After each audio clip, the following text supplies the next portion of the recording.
I specifically thank those in leadership positions in the community and in the city of Tempe who sat with us to examine the circumstances surrounding the tragic incident that brings us here today.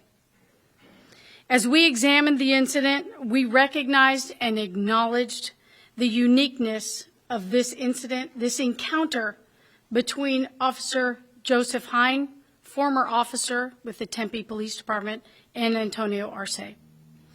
What we know is this. When a citizen called the Tempe Police Department on January 15th, 2019, to report that there was a burglary in progress in our community in the early afternoon hours, former police officer Joseph Hine responded to that call for service, and he was rapidly involved in the fatal shooting of Antonio Arce. When an incident of this magnitude occurs, we conduct separate criminal and administrative investigations. The Tempe Police Department's Criminal Investigations Bureau and Internal Investigations Unit conducted thorough investigations of this incident, and they submitted their cases through the proper channels. The criminal investigation was submitted to the Maricopa County Attorney's Office within 1 month of this fatal encounter, and the MCAO team was provided this entire case and a full and comprehensive review of the incident. On May 20th, 2019, prior to the completion of the Maricopa County Attorney's Office, their official review of this incident, Joseph Hine resigned as a Tempe police officer. Joseph Hine's decision to resign was solely his, and he knows why he resigned. We do not.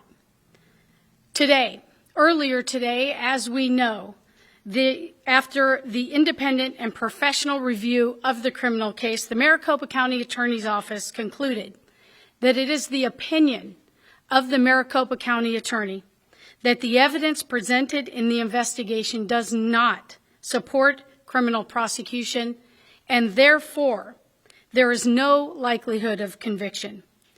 This is the decision solely of the Maricopa County Attorney. This incident can be described as nothing less than a tragedy. We recognize this is a tragedy. A family lost a son, and a profession lost a public servant. Some in our community also had their trust in our policing shaken. And we don't dismiss the importance of this. We know that former officer Joseph Hine asserted during this incident that he perceived a serious threat to life, and he responded using deadly force. And none of us were there. None of us were there to have a firsthand account of this incident, but evidence suggests that this tragedy reflected that Joseph Hine's actions, his actions were not aligned with our values. His actions deviated from our training, and the internal investigation is separate and distinct from the criminal investigation. And I will detail the allegations and the findings in our internal investigation. What we have learned from our investigation, both criminal and administrative, urges me to take responsibility and to take action. Action to examine how we can do better during rapidly evolving incidents such as this. The stakes are far too high for us to delay that action, so shortly after the incident occurred and the evidence started mounting, we started taking action as an organization to strengthen the way that we police in Tempe. This is for our community. It is for our officers who safeguard our community. And as a result, we've been fully invested in training that reduces the likelihood that a similar incident occurs with similar results. Threats, as we recognize, threats are present even in safe, inclusive, and thriving communities like Tempe. And we must strengthen our decision-making. We must strengthen our action. The stakes are far too high to do anything less than that. Specifically speaking to the administrative investigation, and this review conducted by our Internal Affairs Division. It was determined that former Officer Joseph Hine violated the following Tempe Police Department General Orders. Code of Conduct that says the employee failed to comply with the department's use of force departmental guidelines.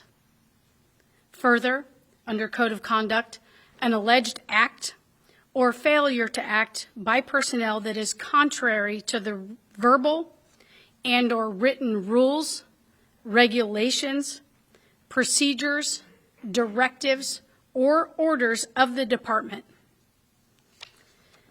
And although Joseph Hine resigned prior to the conclusion of the administrative investigation, and he resigned prior to this charging decision by Maricopa County Attorney's Office, based on the findings of our internal investigation, disciplinary actions would have been recommended. As the chief, as a person, as a human being in this community, I grieve the loss of Antonio Arce, and it breaks my heart, the result with Joseph Hine. The loss is significant and the tragedy is evident.